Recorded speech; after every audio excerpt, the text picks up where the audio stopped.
Thank you. Good evening and welcome to Rugby Borough Council's Planning Committee meeting this evening, Wednesday the 9th of February. My name is Councillor Ian Picker and I'm Chairman of this committee.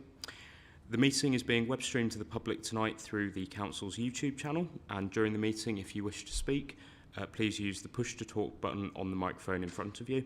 This will allow the camera to pan in your general direction. Before we begin the formal agenda, I'm obliged to read out the following fire notice. There is no fire drill scheduled in the building for this evening, so if the fire alarm does sound, could I please ask you to make your way out of the building, down the main staircase and out of the main doors of the Town Hall, and to congregate at the entrance to Caldecott Park. An officer of the Council will then give instructions on when it's safe to return to the building. Moving on to the agenda, the first item of business is to approve the minutes of the meeting held on the 12th of January. Could I ask members to indicate if they're happy for those minutes to be signed?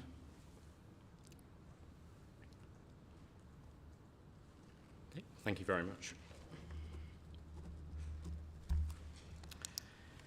The second item is apologies for absence. Do we have any apologies for absence from the Democratic Services Officer? Two apologies for tonight's meeting from Councillors Mrs Brown and Eccleston. Councillor Mrs Hassel is substituting for Councillor Eccleston. Thank you very much. The third item is declarations of interest. To receive declarations of interest as defined by the Council's Code of Conduct. So first under A, non-pecuniary interests. Councillor Shrivastava? Can you push your microphone, Councillor Shrivastava?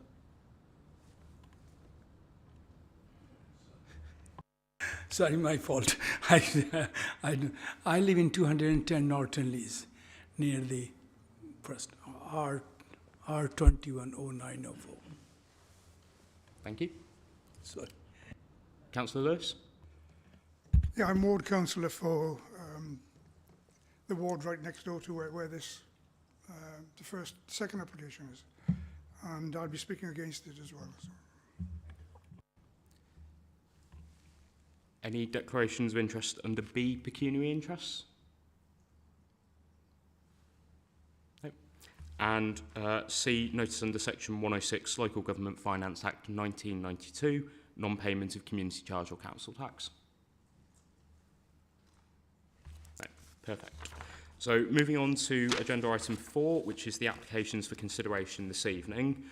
The order in which each item will be dealt with. Firstly, the planning officer will speak and present the application. Then the representatives for the objectors, the applicants, and then the ward councillor will be invited to speak. After each speaker, committee members will be asked if they have any points of clarification from the speaker. Any ward member or councillor who speaks on an application as part of the public speaking process will then be asked to leave the meeting once all speakers have completed their presentations. Members of the committee will then go into debate on the application, asking relevant questions of the planning officers if necessary. A formal recommendation will then be made and voted on. The rules for public speaking are as follows. The speakers have 3 minutes to make their presentation. They will be warned by a short alarm when they have 30 seconds left, and then a further alarm will sound when their time has expired. Their presentation should then be brought to a halt and no additional time will be permitted. All speakers should direct their presentations to amplifying the planning matters they have previously put to us for the benefit of the planning committee. And speakers should restrict their comments to material planning considerations only, and non-planning issues will be disregarded. Speakers should not introduce any additional information that has not been previously brought to the planning authority's attention, such as introducing late items that have not been suitably considered by officers and properly addressed in the officer's report to planning committee. Finally, no visual aids or handouts may be used, and no questions to officers or members will be allowed, and no members of the public are allowed to take part in the debate once the presentation has been given. So moving on to the first application we have this evening, which is R21/0872, 130 Ashlawn Road, and this is with Lucy Davidson.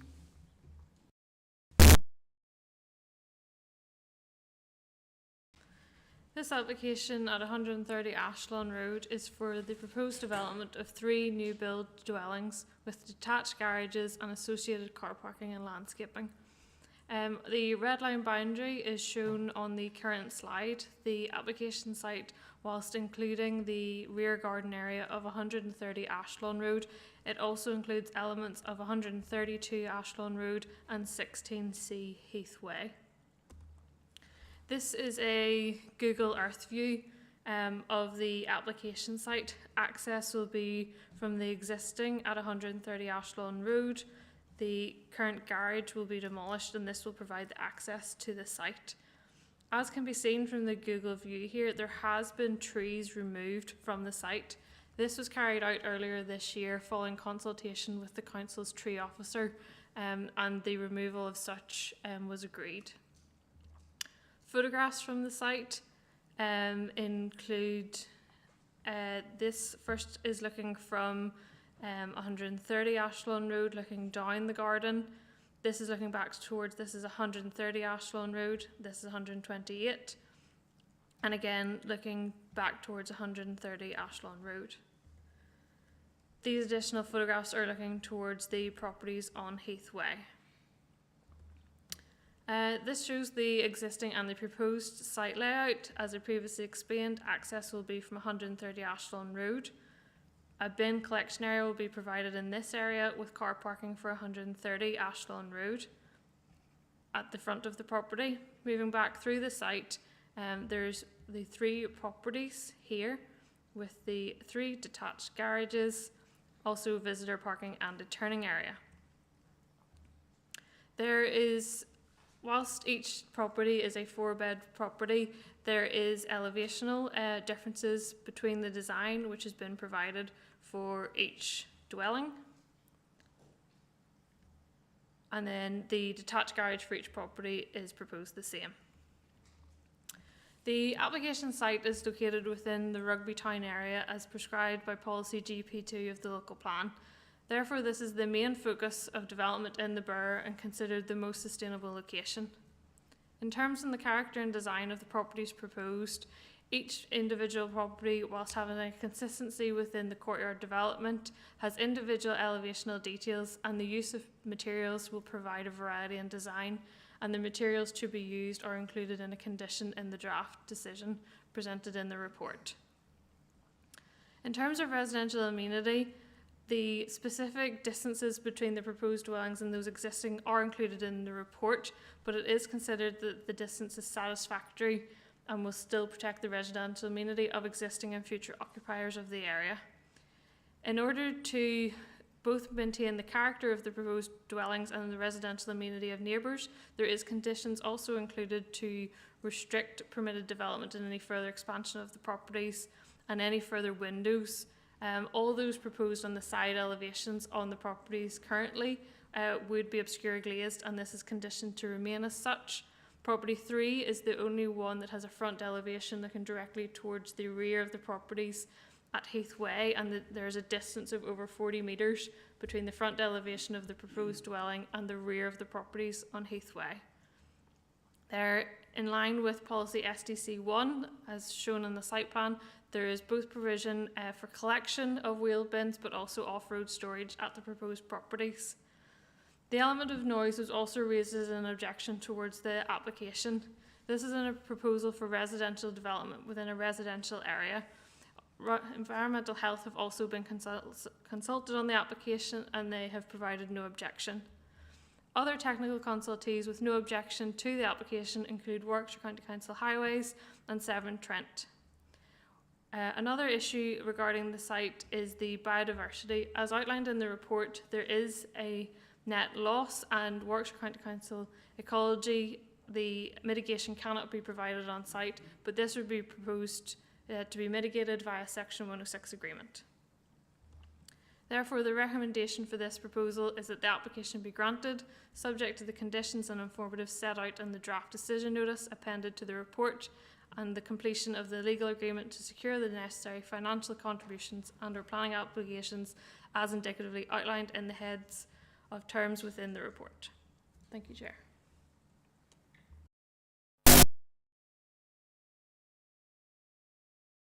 Thank you, Lucy. So we now come to our first speaker, and this is the registered objector, and this is Mr. Richard Cowell. Mr. Cowell, your 3 minutes start now. Thank you, Chair. I'm here speaking on behalf of the many residents of the area, of which I am one, who will be directly impacted by these proposals. You'll have received the many representations objecting to this application, including those that have set out the significant harms of the proposal and how it would conflict with an up-to-date development plan and the NPPF. I'm sure you have read and understood all our points. I will not repeat those, but I'd like to emphasise two key things, as these have not been dealt with in the officer's report. The first is the impact on the character of the area.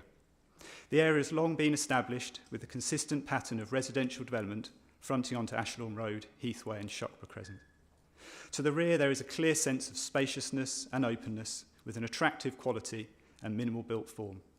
There is no backland tandem development. These are all part of the established character of the area.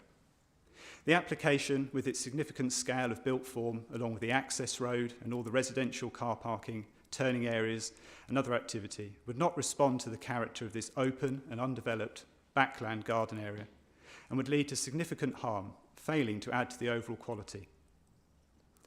The second point is the impact on living conditions of existing residents. This includes the physical presence of buildings, creating an overbearing and intrusive feeling, as well as overlooking. For example, those living at number 13 and 14 Shuckburgh Crescent will have a large two-storey house positioned just half the length of a tennis court from the boundary and just over the length of a tennis court from rear elevations, introducing significant overlooking into habitable rooms and private garden space, as well as overbearing impact. For number 18 Heathway, a large two-storey structure would be positioned directly at the back of their garden, less than the length of a small carway. The other impact on living conditions that I'd raise is that of the parking and turning areas, positioned directly at the rear and spanning the full width across the private gardens of number 20 to 28 Heathway. These would put vehicle fumes, noise, associated activity and movements less than half the length of the tennis court from where residents sit, children play, eat and relax. The development fails to ensure that the living conditions of existing neighbouring occupiers are safeguarded. The development also results in a net biodiversity loss, and it hasn't been demonstrated how this could be addressed on this greenfield site. In conclusion, Rugby has a 6.25-year housing land supply, and even greater numbers of dwellings are expected due to the large-scale housing allocations to be delivered. The borough has more than sufficient housing land to meet the housing numbers identified in the local plan. I'd like to conclude that the significant harms of this proposal are not outweighed by the very limited benefits, if any, that it brings. I therefore put it to this committee that this application should be refused. Thank you. Thank you very much, Mr. Cowell. Can I ask committee if they have any questions for Mr. Cowell?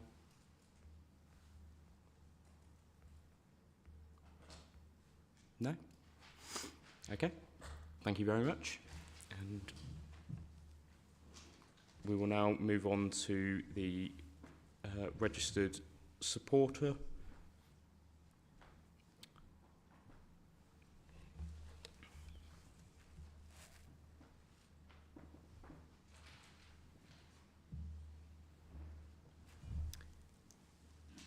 This is Mr. Ian Gidley, who is the agent.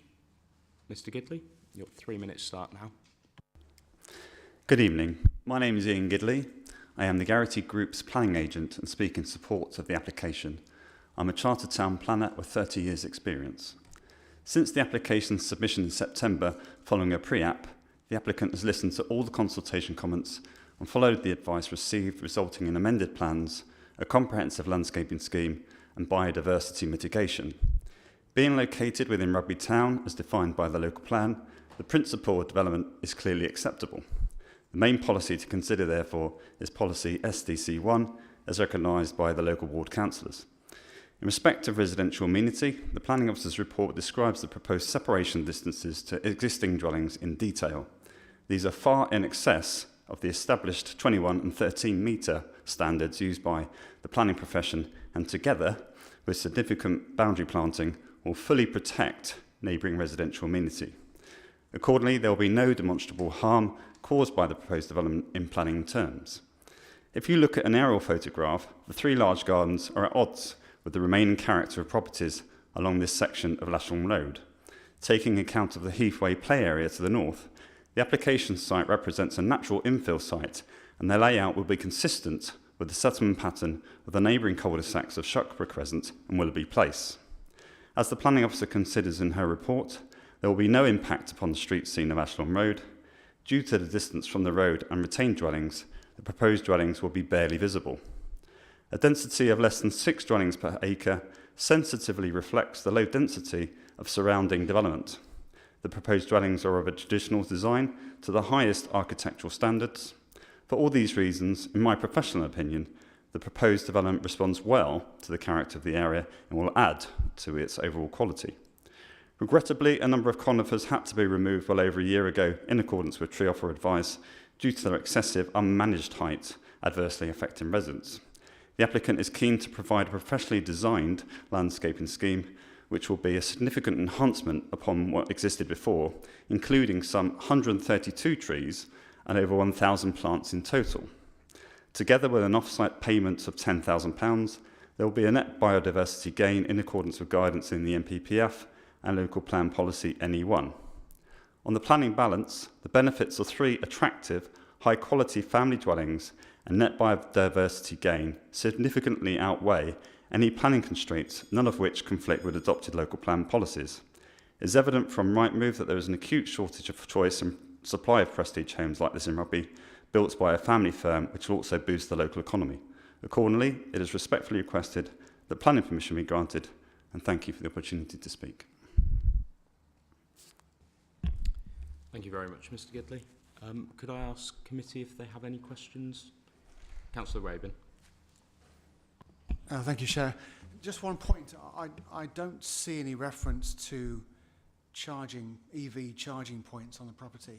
And given that that actually is now becoming law this year, is that intended? I mean, it's something that could be conditioned to a planning consent. As you say, it's a standard thing these days. So it could be conditioned if members wanted that as part of the planning consent. Well, I understand that it is coming into law this year. Okay, thank you, Councillor. Mr Gidley, I just wanted to dig a bit more into the boundary planting and screening that you referred to, because obviously the concern we heard from the objector was to do with the impact on existing properties. I wonder if you could just describe that in a little more detail for us. Yeah, I mean, a comprehensive landscaping scheme's being submitted. So as I mentioned, there are 132 trees, and you'll see that they are positioned around the boundary, particularly along a boundary with Heathway. So they will be, I guess, the sort of semi-matured trees. Obviously, they'll take some time to grow, but they will provide an effective screen, and they say it has been professionally designed by a landscape architect. Thank you. Any further questions from members? Councillor Watson-Merritt. Could the speaker expand on the £10,000? That part went a bit quickly and I wasn't really sure how that was going to be spent. So apologies, I try and be quick because of the limitations of 3 minutes. But yes, because the applicant is trying to plant as much features as you can in site, but there is a limitation. So the county, I think it was the county ecologist, said, well, there's a shortfall. I think the figure was sort of 0.08. Don't ask me to expand on that in detail, but that's the figure that they've come up with. And that equates to a financial sum. So to mitigate what can't be provided on site is then mitigated in financial terms. And then I believe that goes to the county council, and then they spend that elsewhere on a site to enhance biodiversity. Thank you, Chair. Councillor Sanderson. Thank you, Chair. I did have some concerns about the limitations of the dwellings that you're proposing. If you put alley gates between them, they'd be almost terraced. That was one concern I had. My other concern was, again, the planted. Will it be indigenous native species? And will any mitigation be put into the locality? in terms of biodiversity. Sorry, can you repeat that last point? Biodiversity is it says that you can't meet the standards on site. Yes. Therefore, it has to be provided elsewhere. Will that be within the locality? To address the first point in terms of the standards and the distance, I mean, from my experience, it certainly complies with normal residential layouts, and there's an excess of other developments that I've witnessed before, although I understand the point. But the designs do meet, the proper planning standards. In terms of biodiversity, it's something that's administered by the county. I can't hand on heart tell you that it'd be spent locally, but they are charged with doing that. So we provide, or the applicant provides the money through a Section 106 agreement, and that is spent somewhere in the locality, but I can't tell you exactly where. Okay. Councillor Willis? Thank you, Chair. Just a question in terms of ingress and egress. Assuming that the picture at 310 of the DNA is the access to the current 130 in the buildings behind, who would have right of way in terms of ingress, egress, bearing in mind that is just a single track road?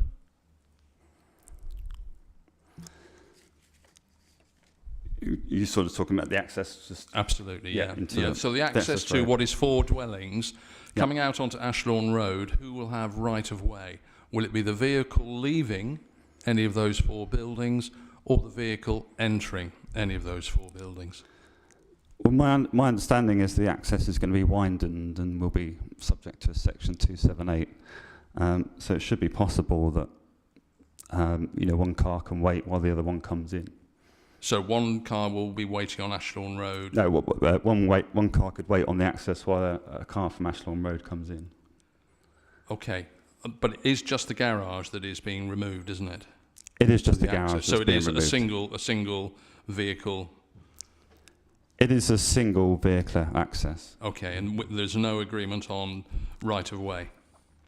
Well, all the dwellings will have a right of way along that access road. I understand. I think I know where you're coming from in terms of the point, but I think in terms of traffic generation,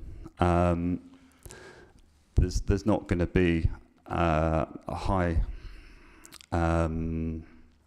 chance of that occurrence occurring. Really? From 3-4 bed dwellings with perhaps 3 or 4 professionals in each house and cars coming out at any one time? I beg to differ. I think there will be considerable traffic. Well, I can only base it on my experience as a town planner and the expertise that I've had with engineers in the past. And it's quite a low traffic amount, and the chance of them passing each other at that split second is quite low. But as I said, the access will be widened. So to a Bellmouth. Yeah, it's a slightly wide. Yeah, so the width of the access onto Ashlawn Road will be widened, so there will be. You won't have the situation where a car can't go in or can't come out. A car. Okay, thank you. Thank you, Councillor Willis. Any further questions? Chair, I think it would be useful to have clarification from the officer regarding access and egress. I think we will come to that during the debate. Okay, thank you very much, Mr. Gidley. And we will now come to the final speaker, the ward councillor, Councillor Roodhouse.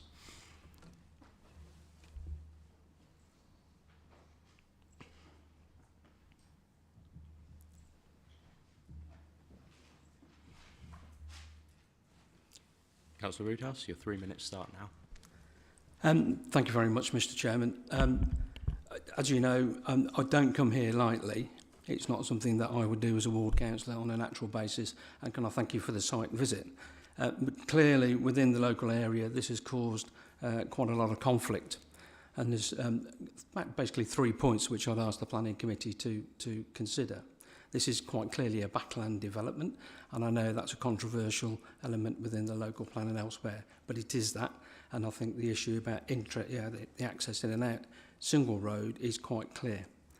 I also believe that it does conflict with NPPF Chapter 12, Achieving a Well-Designed Place, paragraph 130BC, good architecture, effective landscaping, sympathetic, and this is the key word, sympathetic to local character. This area is a well-established local area. The community has been in this area for a long time, and any aspect of that we're now talking about in this application, I think, would upset that. The other element which I asked the committee to consider is the point about SDC1, which is mentioned in the report. But in the report that's been presented to you, you only get the first paragraph of SDC1. You don't get the rest of the policy. And within the rest of the policy, it does talk about new developments, ensure that the living conditions existing are safeguarded. I would suggest to you that is not that is not happening in this particular instance with these particular properties, with the size, mass, loss as well of biodiversity. And on the question of the money, my experience as a Warwickshire County Councillor tells me it will disappear into a black hole and it will probably get spent anywhere in Warwickshire and not within the locality. And therefore, I think it's totally unacceptable, which is what is being presented here. Mr Chairman, I don't have to go on at great length. The question this planning committee has got to decide is about SDC1. Also, it's about the sterilisation of this land in going forward, because this is a very sensitive area within that, and it's a well-established local area. And I think on the basis of Chapter 12 and on SDC1, you could refuse this application, and I would ask the planning committee to do that and refuse this application on those basic grounds. Thank you very much, Councillor Roodhouse. Are there any questions from committee for Councillor Roodhouse? No? Just one, Chair. Oh, sorry, Councillor Sanderson. Yeah. Are there any similar developments of this nature within that locality? Not to my knowledge. Only some flats which are being built on some brownfield land, which is down near the paddock shops and around that area. But nothing of this size or magnitude or mass, which is totally out of character for this area. Thank you. Okay. In that case, thank you very much, Councillor Roodhouse, and I do have to ask you to leave now.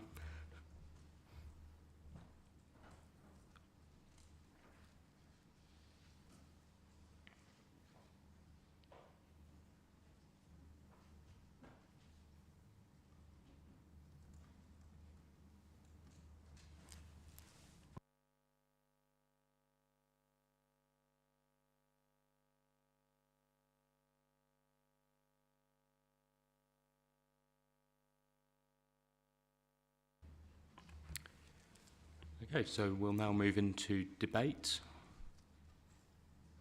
Councillor Rabin. Thank you, Chair. I'll pick up on a point that Councillor Willis was making earlier regarding the ingress and egress access to and from the site. I happen to have a daughter at Ashlawn School at sixth form, and I know on a regular basis what a nightmare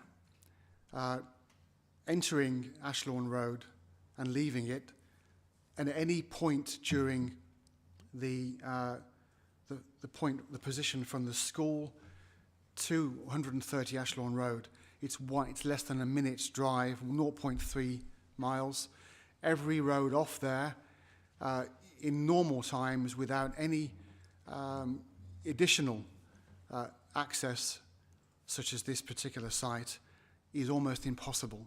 And to have 4 properties, 4-bed, with a number of cars per property, undoubtedly, it will be absolutely impossible on a daily basis to enter or exit safely from that site. It appears to be designed well, but I think it falls down dramatically in terms of the driveway and access. And I can understand the points that the resident made earlier, and on the basis of that, in addition to the fact that there hasn't been any allowance for EV charging by the look of it, I will move to refuse. Okay, thank you, Councillor Raven. Do we have any other speakers at this time? Councillor Gillies? Yeah, yes, Chairman. This is an interesting one, isn't it? Because this committee, the very same councillors have approved other applications where the access has been worse, particularly in an area that wasn't in a sustainable location. So we've got to be consistent with our decision making, I think. And although I understand the residents' concerned about loss of amenity, this application does actually comply with policy, and there's no way you can escape from that. We all know the situation when we don't approve something that should be approved. There are consequences, and I can't see really any reason why this should not be approved. So I would like to move approval. Okay, thank you, Councillor Gillies. So we have Councillor Sanderson, then Councillor Srivastava. Yes. Thank you, Chair. I would like to second the move for refusal on the grounds identified in terms of access and egress. And I think that these built properties are overly intensive for the locality, being 4 3-bedroom dwellings. There are some backland developments in the area, but those are not on one of the busiest arterial roads in Rugby. They are more off route and are usually much smaller.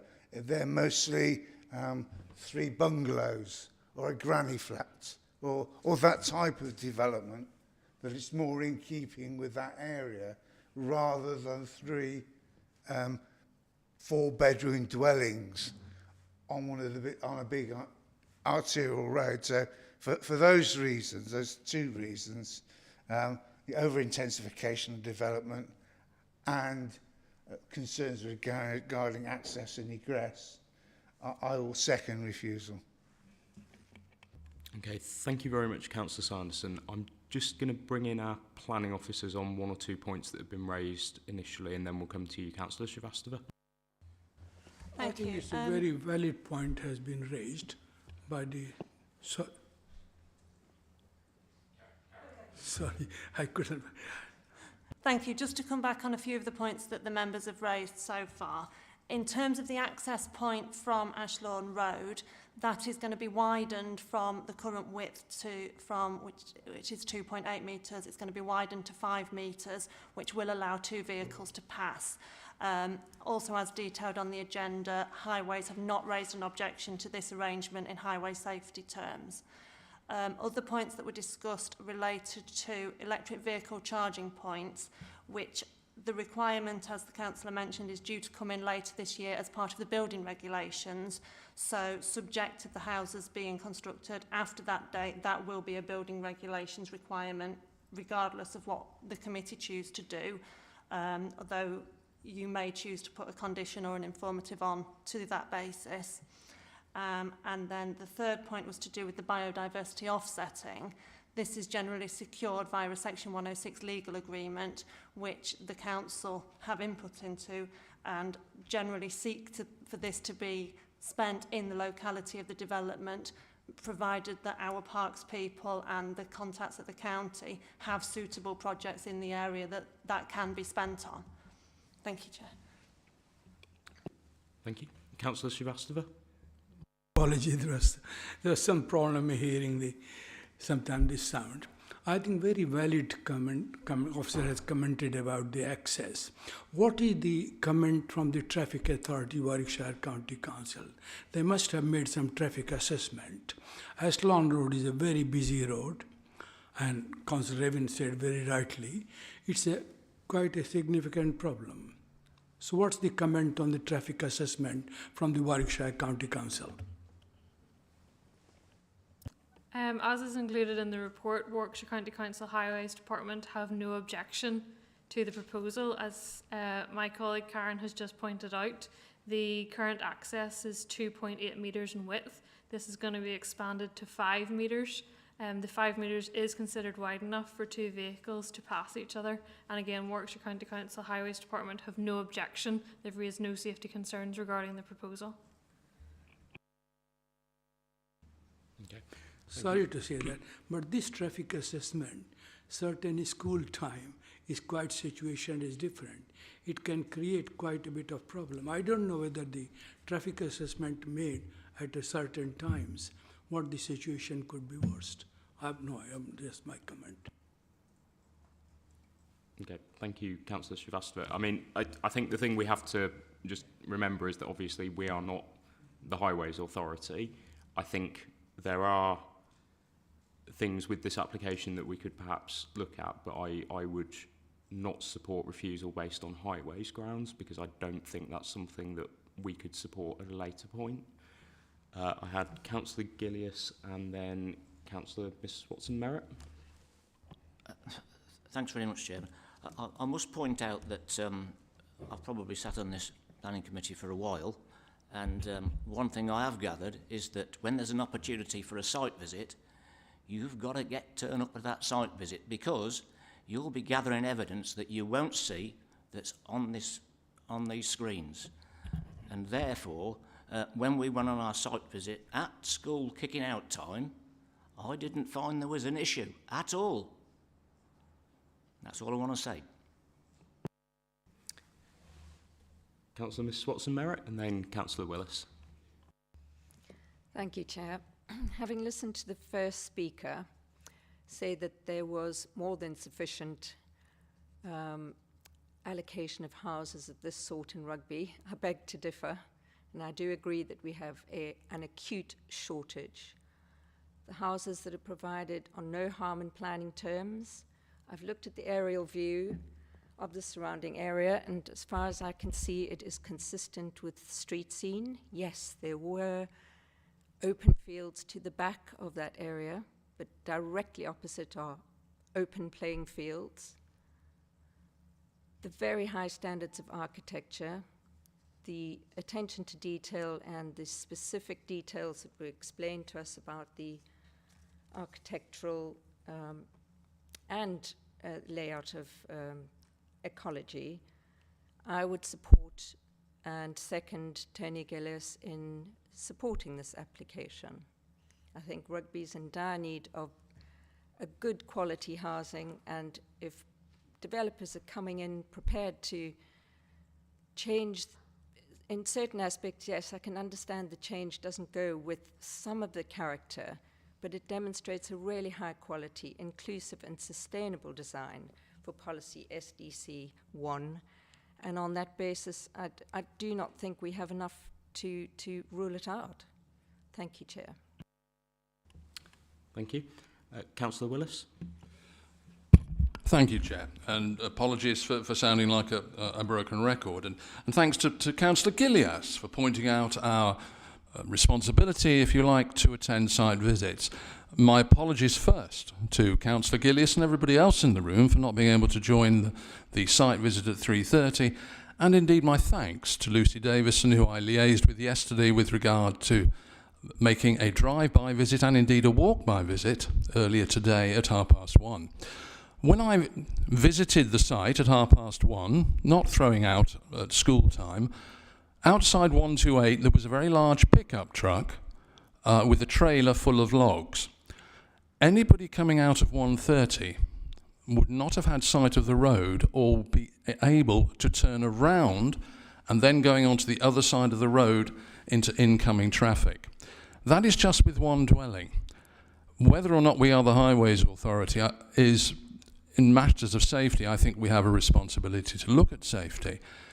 And I will be voting against with Councillors Rabin, Sanderson and anybody else in terms of the issues.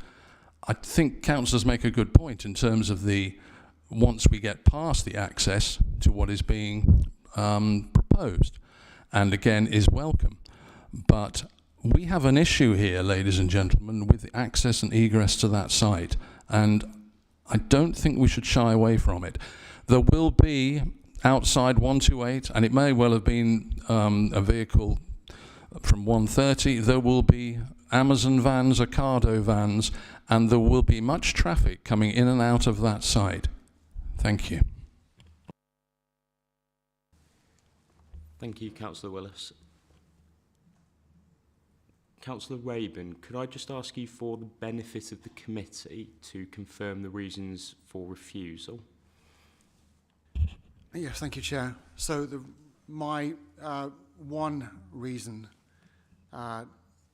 is to support Councillor Willis's comments, in that irrespective of the widening of the driveway, giving access to two vehicles side by side, it still requires access in from Ashlawn Road and access out to Ashlawn Road.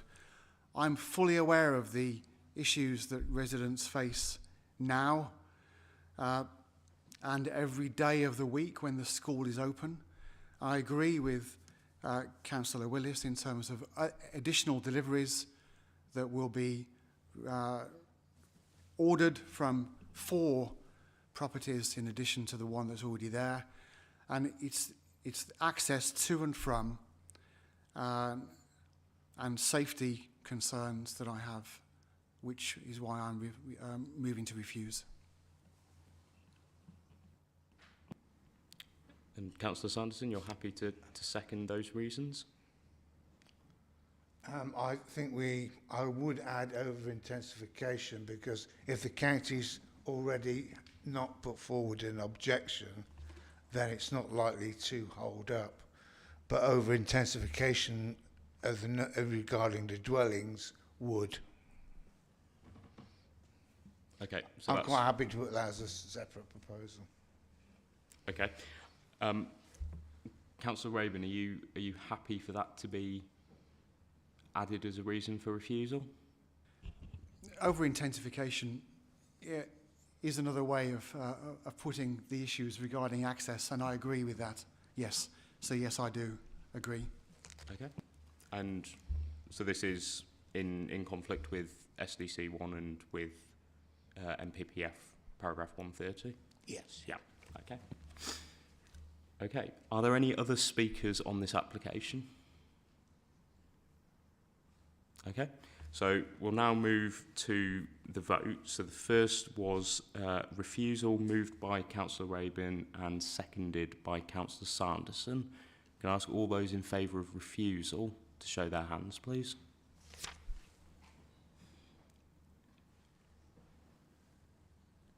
Okay, I make that 8. All those against refusal? I make that 4. Have I miscounted? Sorry, could I just, so that's 1, 2, 3, 4 against refusal. Yep. And then, sorry, can I just ask those who are in favour of refusal to indicate again, please? 7, I can't count. Right, okay, so that's 7 for refusal and 4 against, so that is refused on those grounds. Okay. Thank you very much, everyone. I'm now just going to call a short adjournment because we have speakers on the second application for this evening, just to allow everyone to safely exit and enter the building. Thank you. IT, if you could adjourn.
Thank you, IT.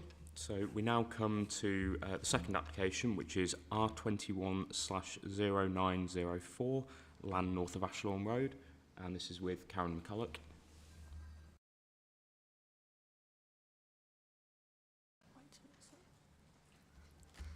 Thank you, Chair.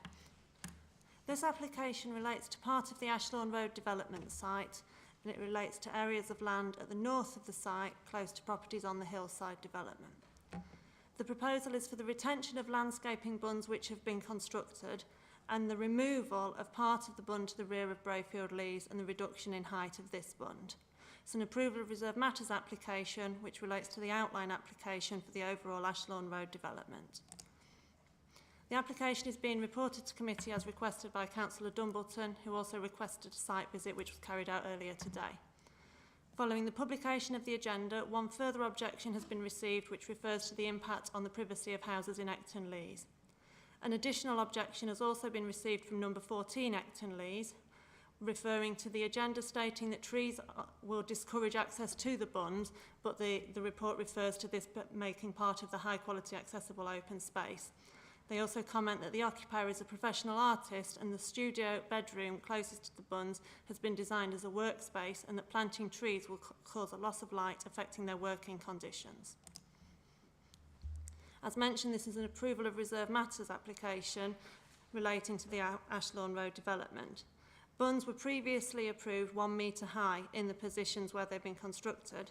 However, they were not provided in accordance with the approved plans.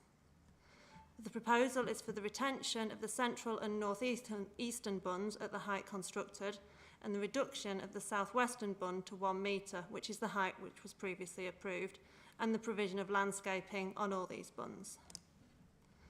This photograph shows the properties on Brayfield Leys and the bund along here.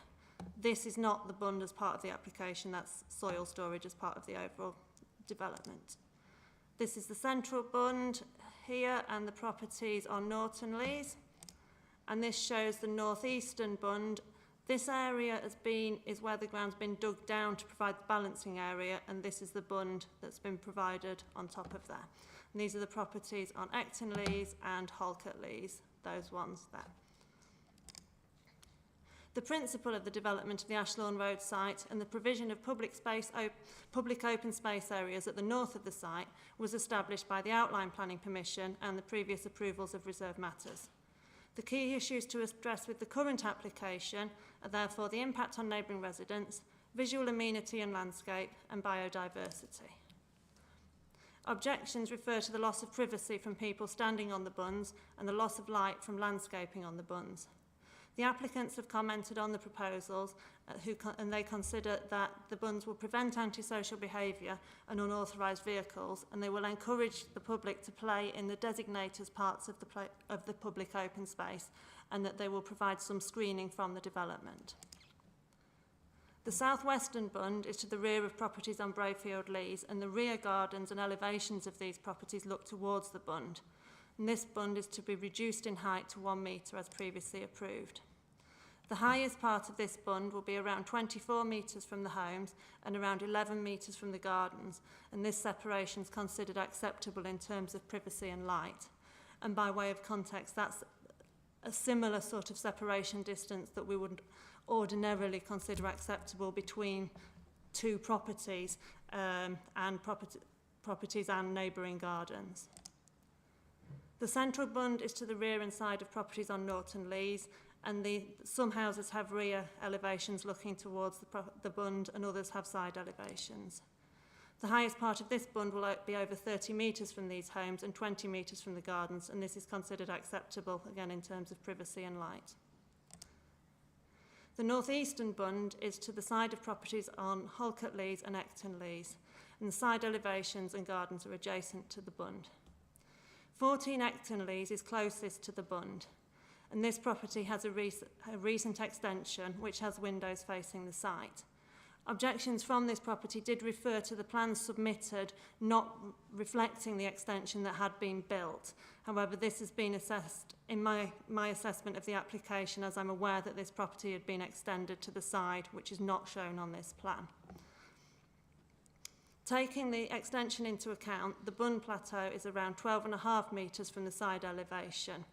And the windows on this side elevation are a secondary bedroom window here, which has another window at the front, an ensuite bathroom, and then this is a window to a studio, which also has another window at the rear.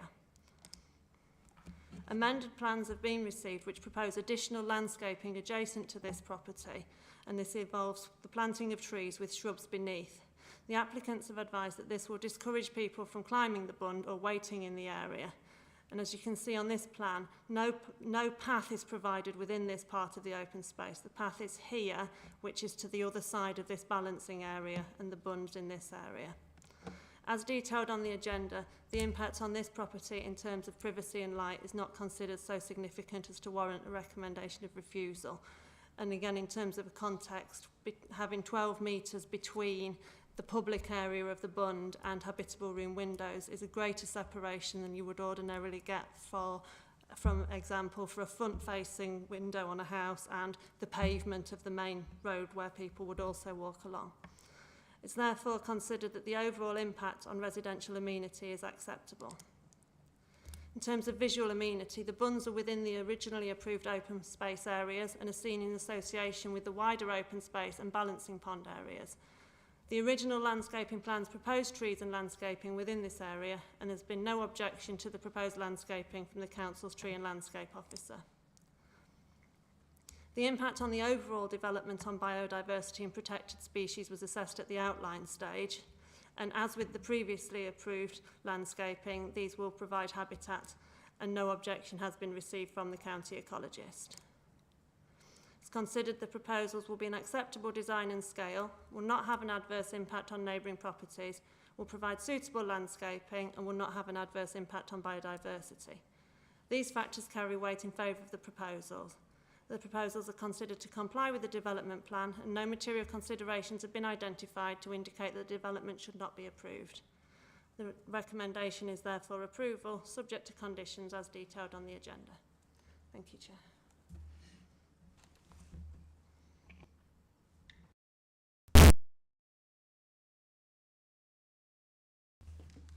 Thank you very much, Karen.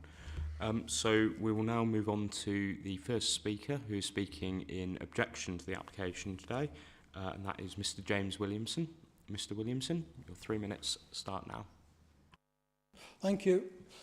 I mean, some of what the lady said, the Bund has been still, people can stand on the Bund even before the trees are done and look into the people's gardens. Now then, does anybody here accept that? Well, that is still an invasion of privacy. As regards the tree planting, there are several problems with this. They have said that they will put additional trees up, but this is creating other problems, which has been totally ignored. And these are the light is going to be reduced, and especially to number 14, as the trees mature, because some of these trees can grow up to well over 12 metres tall. And if they're tall or they fall in future time, they will cause problems.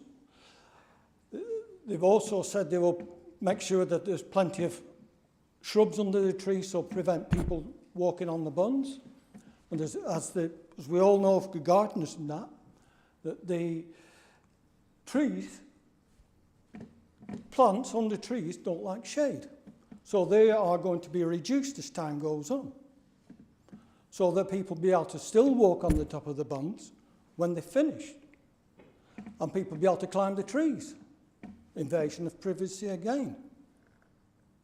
Now, we feel that this is being ignored for other reasons. You know, and there's also a lot of these are deciduous trees. They're going to blow leaves all over the place into gardens. I know this is only a minor one, but if you're elderly and you don't want all this sort of additional work to do. And it's also going to reduce what people can grow in gardens, especially those on Legton Leys and Brayfield. because of the shading. This hasn't been. We feel this hasn't been considered. And you know, we cannot understand why the 2 metres hasn't been reduced at Ecton Leys like it has at Brayfield. There's nothing there. And there is one other problem which we're considering, is the stability of trees in future. As the lady said, that's ecology and all the things. But as these are man-made mounds, they are not as stable as existing ground level. And if we get, the forecast is that we get more stronger winds, and as you've seen over the last few weeks, months, gale force winds can blow trees up, down everywhere.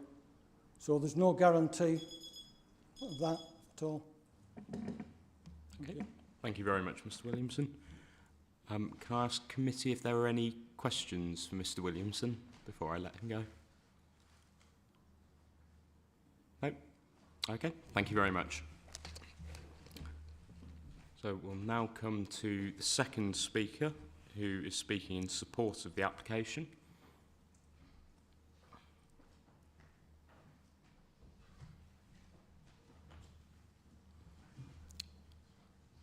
And this is Miss Helen Bareford from David Wilson Homes.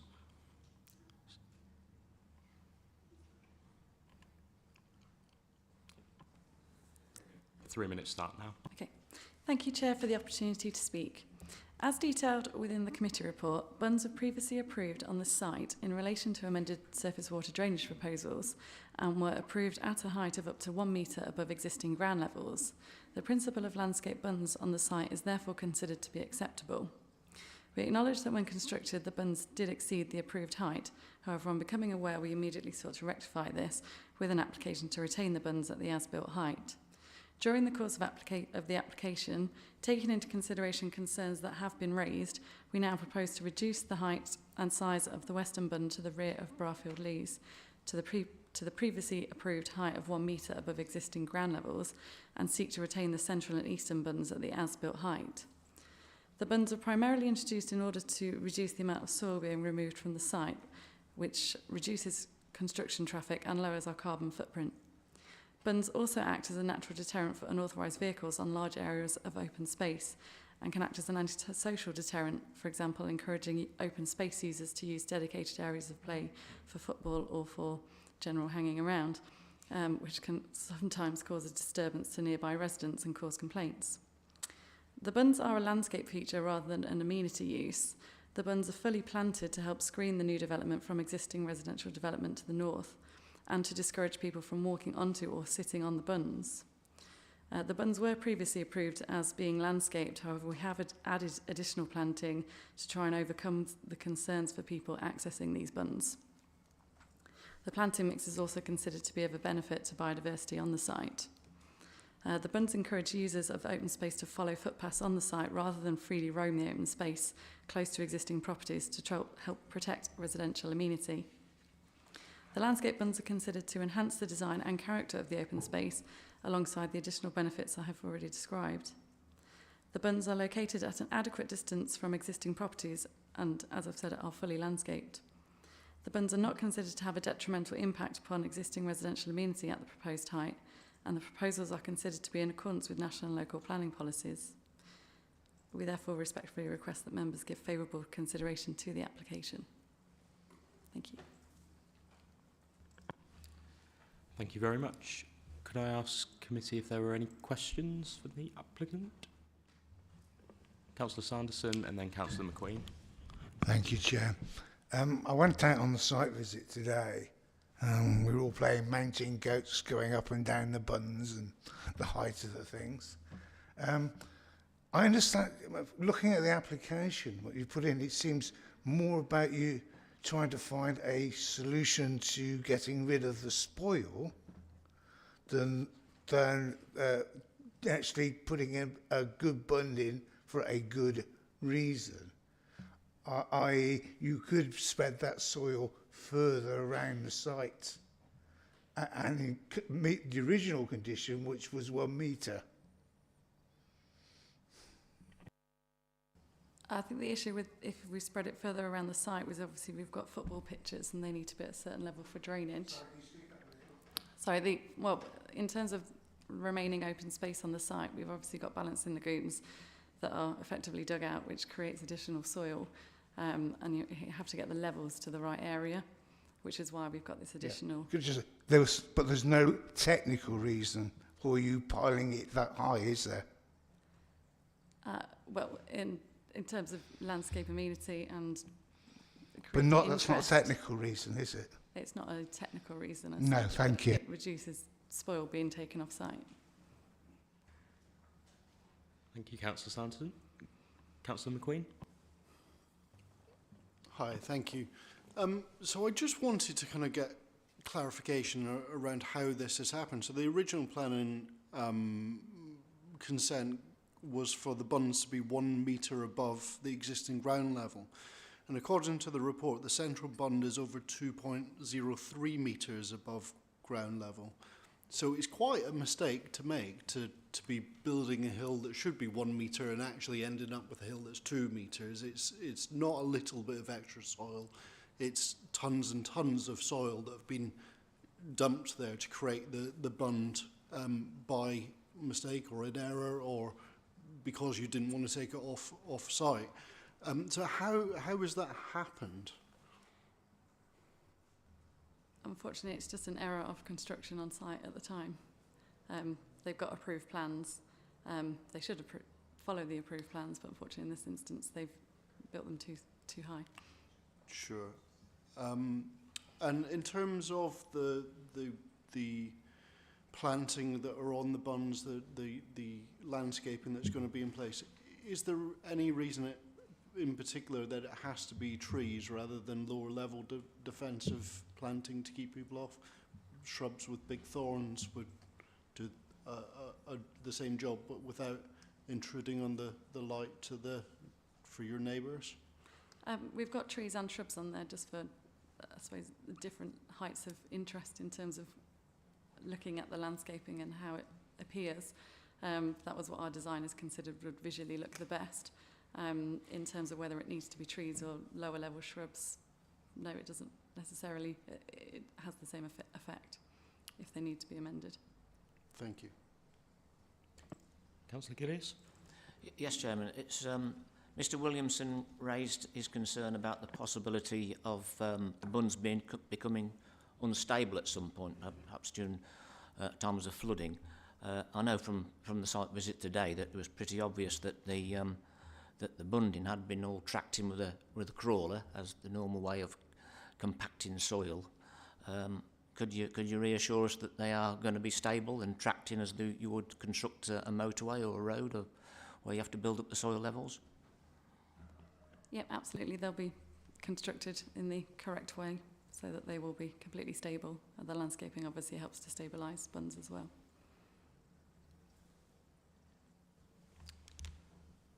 Thank you. Are there any further questions for the speaker? No. All right. Thank you very much. So we'll now come to the final speaker on this application and for this evening. And that will be Ward Councillor Bill Lewis.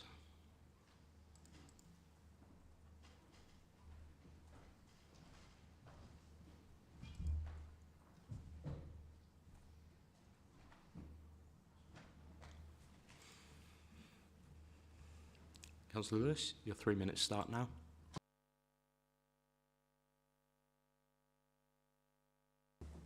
Thank you, Chair. The application under consideration consists of 3 distinct sites, as we've seen, with the southwestern site and the northeastern site being more than 300 metres apart. As those of you who were able to make the site visit saw today, the photographs don't actually show as good a picture as actually being there, as you all agree. Mr. Williamson spoke mainly about the section adjacent to the southwestern site, and my objection is mainly in relation to the northeastern site near Ecton Lays. I believe the application should be refused because the proposals do not conform to SDC1 as they impact on the residential amenity of neighbouring properties and residents. On request, a drawing had been prepared by the developer showing the design bund construction compared with the actual as-built construction. The drawing shows the as-built levels relative to nationally used ordnance survey datum, which is the usual way of doing it, while the design bund levels are given as heights above an unspecified existing ground level. And it's difficult then to make an exact comparison between the two, although an assessment can be made. You've seen for yourself during the site visit today that people standing on the north-eastern bund have a direct line of sight into the house through the windows and into the back garden of 14 Ecton Lays. This intrusion on privacy would be reduced if the top of the bund was lower. Paragraph 611 of the officer's report states that trees will be planted in the area of the bund with shrubs beneath, and this is to discourage people from climbing the bunds. However, paragraph 9.1 of the officer's report indicates the land, including the area of the bunds, is considered to be high quality, accessible open space in accordance with policy HS4. That implies that the bunds are likely to be used by the public. Planting of trees and shrubs will not necessarily be advantageous for the residents, since the trees and shrubs will actually provide cover for anyone wanting to look into the house while being hidden from view themselves. And then one of the residents of 14 Ecton Lays, as we've heard, is a professional artist, and the house includes a large window to ensure good lighting for the art studio. The proposal to use plant trees along the top of the bund will affect the lighting with increasing severity as the trees grow taller. And the distance between the bund and the house is, we've heard, 11 to 12.5 metres. The developer mentions the environmental impact and the increase of carbon footprint caused by having to take surplus material off-site, but there's plenty of space on the site to deposit the material. In fact, some of that was going on tonight as I passed, without having to remove it completely. I urge you to refuse this application on the basis that it does not conform to SDC1 and impacts on the residential amenity of neighbouring properties and residents. Thank you. Thank you very much, Councillor Lewis. Are there any questions for Councillor Lewis from members of the committee? Councillor Sanderson. Thank you, Chair. Given your technical background, Councillor Lewis, I will ask you the same question as I asked the supporter of the application. Are there any technical reasons for the bunds being at that height? Not as far as I'm aware. I have had a fair bit of experience in earthworks, over 40 years in civil engineering, and much of that in relation to designing embankments and cuttings and so on. So I've got a fair bit of experience with that. I can't see any reason why they needed to be the height they are. And they could be lowered. Normally on a site of that kind, you do a balance between the excavation, the cut, and the filling you do. So they should have done that exercise at the start, and then the design of the whole site would have allowed for any surplus material rather than building them up on the bunds. Are there any further questions from members of the committee? No? All right, thank you very much, Councillor Lewis. In accordance with the Council's guidelines, I am now going to have to ask you to leave. I will leave, yes. Thank you, Chair. And obviously, because Councillor Lewis has spoken against the application in his capacity as a ward councillor, he will have to withdraw from debate and voting on this application. So, thank you.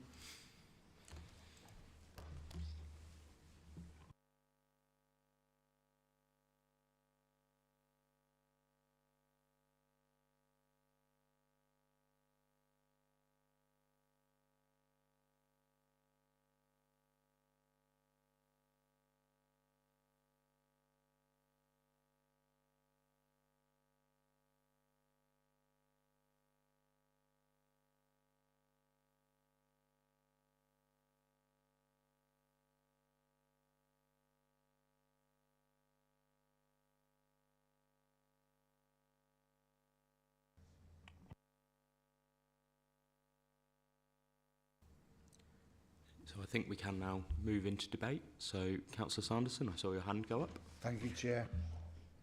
I asked both the supporter and the objector the same question, because I can't see why the bunds have been made in the shape that they have been made.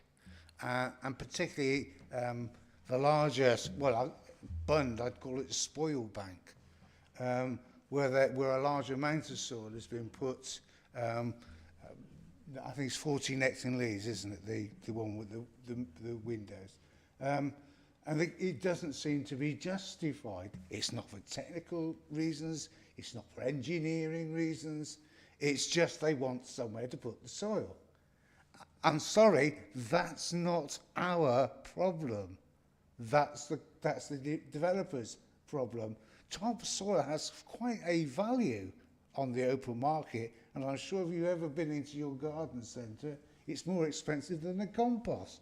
So it's not as though there's not a market for topsoil. So therefore, I just cannot support this application.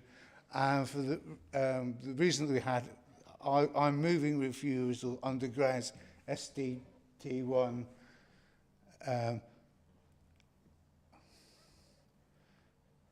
In terms of the application is just not justified in planning terms. Okay, thank you very much, Councillor Sanderson. Councillor Srivastava. Thank you. I think I agree with Councillor Sanderson's suggestion, and I think there is no technical reason has been justified why we need this kind of birds at this height, and I support the proposal of refusal. Thank you, Councillor Srivastava. So I had Councillor Mrs Watson-Merritt and then Councillor Gillius. Thank you, Chair. Could the planner officer take us through where the bridleway will be accessible? Do you have any plans that you can show us on that? The reason for me asking, Chair, is while we're all talking about visual amenity and landscaping and various things and lots of light, we're talking about bridleways where people can sit on a horse and access this space, and that's, there's not going to be a lack of privacy in that respect, so we need to be aware of the use of this particular area as well, because we can't outrule it for certain reasons, and then there's a bridleway crossing between there, so I just want to see where it runs. Okay, so I'll just bring back the officer and the site.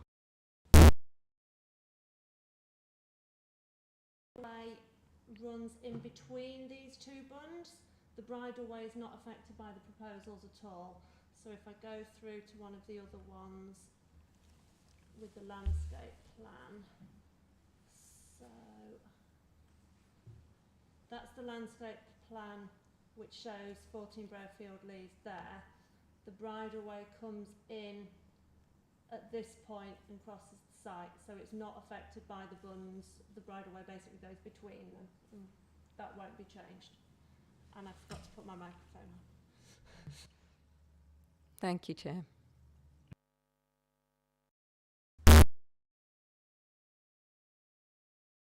Thank you, Chairman. Again, the benefit of the site visit, because I was in my mind's eye thinking of in terms of a bund much taller than it actually was until we made the site visit.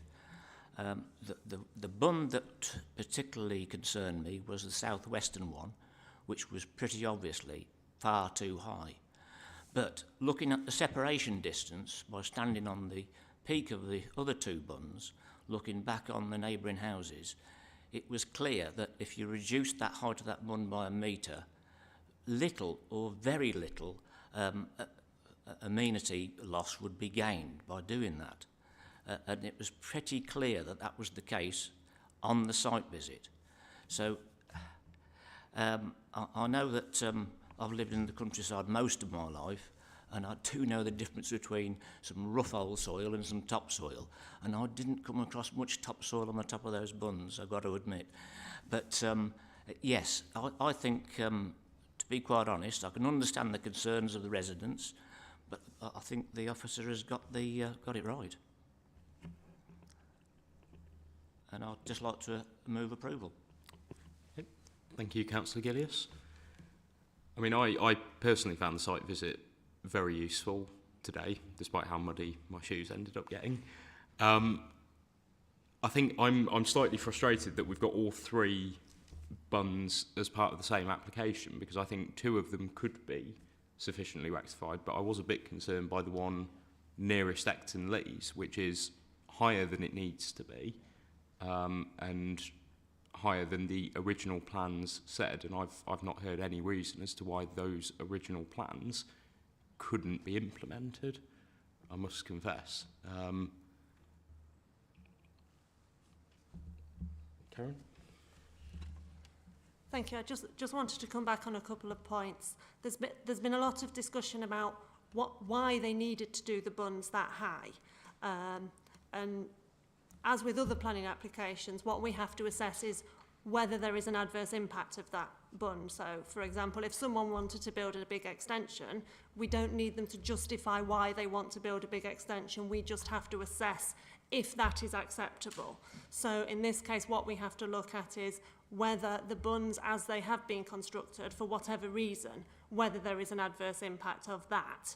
And equally, as members will be aware, the fact that they chose to construct them incorrectly, that can't be a reason to refuse the application either, as they've submitted the application to regularise it. So what we have to be looking at, which is what you've been mentioning, is whether the bunds as constructed that they have applied for, whether they have an adverse impact sufficient to refuse the proposals. Thank you.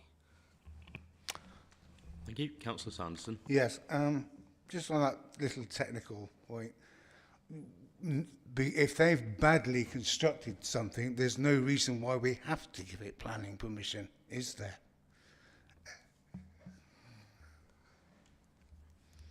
It works both ways, Karen. Yeah, what we have to assess is the proposal, not why they did it, not when they did it. What we have to assess is it acceptable or not? Right, okay, and the other point you said, does it have an adverse effect? Well, residents are saying it has an adverse, and we could certainly say at some of the properties it did have an adverse effect. And that's what you have to assess, as I said. But that is a perfectly valid reason for you to consider the application and make a determination on that, whichever way you choose to go. But the fact that you don't feel they're justified and the fact that they built them before they got permission is not a reason to refuse the application.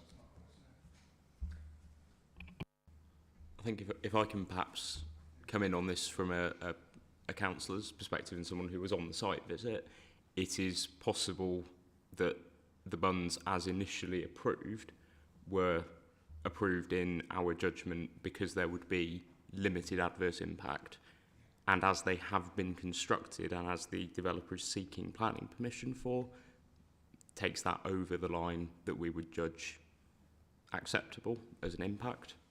So that's not that we're refusing it because they've been built wrongly, it's that we are saying that no, you were told to build them in a particular way and they haven't been. Councillor Srivastava? Sorry, Councillor Srivastava, Mike. Sister, what is acceptable?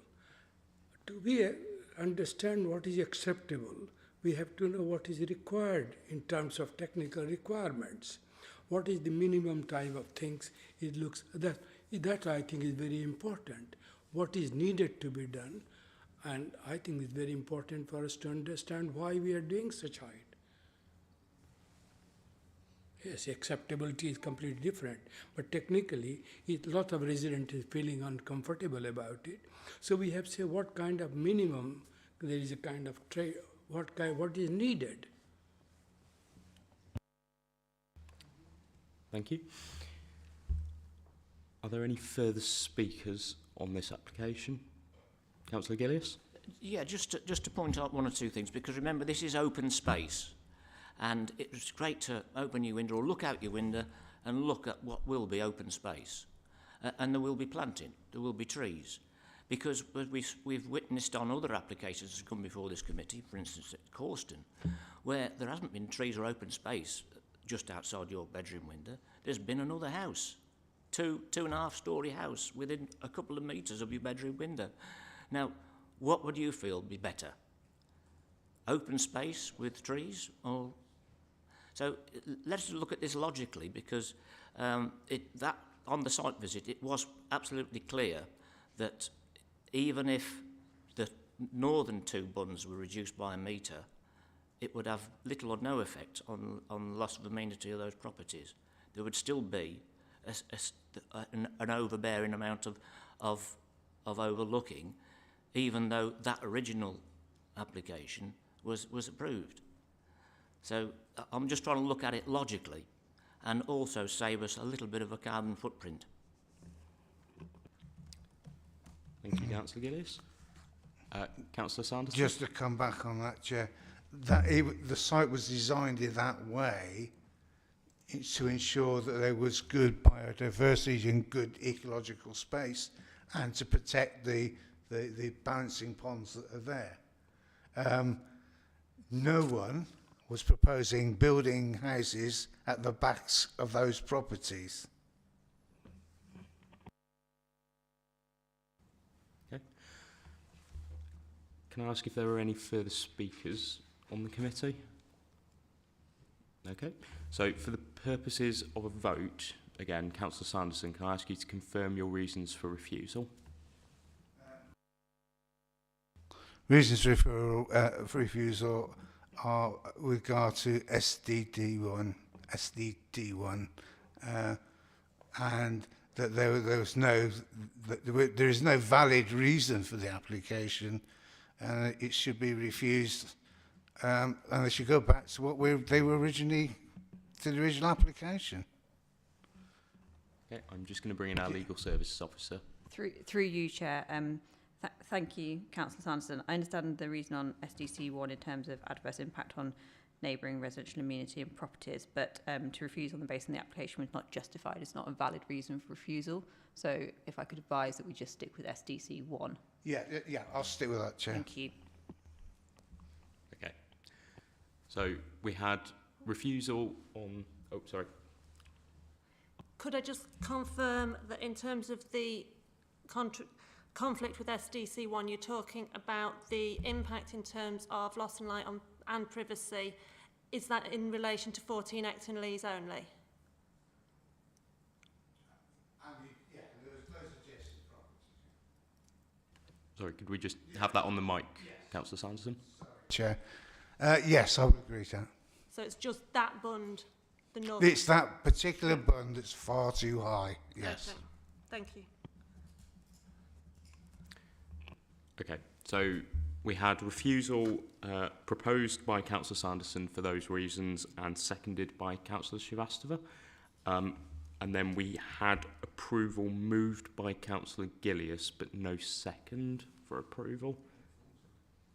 Councillor Ms Watson-Merritt? Chair, I'm happy to approve on the basis of Tony Gillies' suggestion that being prior agricultural land and open landscape, you know, the kind of proposals here with the bunds are not as intrusive as bricks and mortar and buildings. So that's my reason for standing with approval.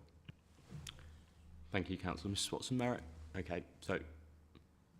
Sorry, Councillor Gillies? Yeah, just one other thing, just to reassure the members and the public that may be watching, that it's the southwestern bund that I found was really intrusive, which was down for reduction in height.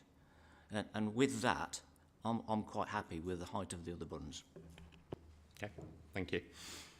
So, taking the motions in the order that they were moved, we will start with refusal. Can I ask all members in favour of refusal to raise their hands, please? Okay, I make that 6. Sorry. Oh, and you. Sorry, that's... Didn't see it. So that's 6, including myself. Yep, cool. And all those against refusal? Is 1, 2, 3, 4. Okay, so that is refused. Okay. Thank you very much. And I'll now ask for Councillor Lewis to return.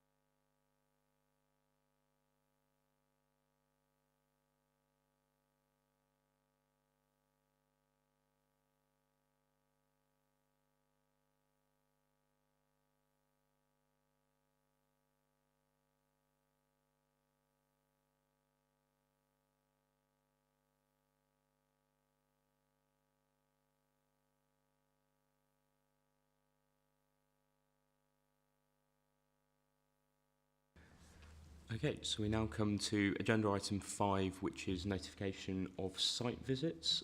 Were there any notifications of site visits? Yes, I have one request for a site visit, which is application R21-1193, Noon Hill Cottage, Grove Road, Anstey, for extensions to a dwelling. And Councillor Gillias has requested a site visit on the basis of comments raised by the Parish Council on the grounds of the overbearing size and appearance and development not being in keeping with the area. Thank you. So can I ask members to indicate if they're happy for a site visit to take place? Sorry, Can I Councillor just- Sanderson? Yeah, just wanted to check what the grounds for the site visit were, given it's just an extension. On the basis of the overbearing size and appearance and not being in keeping with the area. Okay. So can I ask members to indicate if they're happy to go on a site visit for this particular application? I'll make that. I make that 8. So we will have a site visit to that application. Okay, thank you very much. We now come to agenda item 6, which is planning appeals update.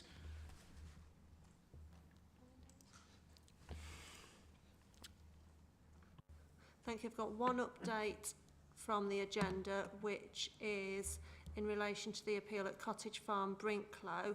The appeal was dismissed on the basis of it being the impact on the greenbelt and being an unsustainable location.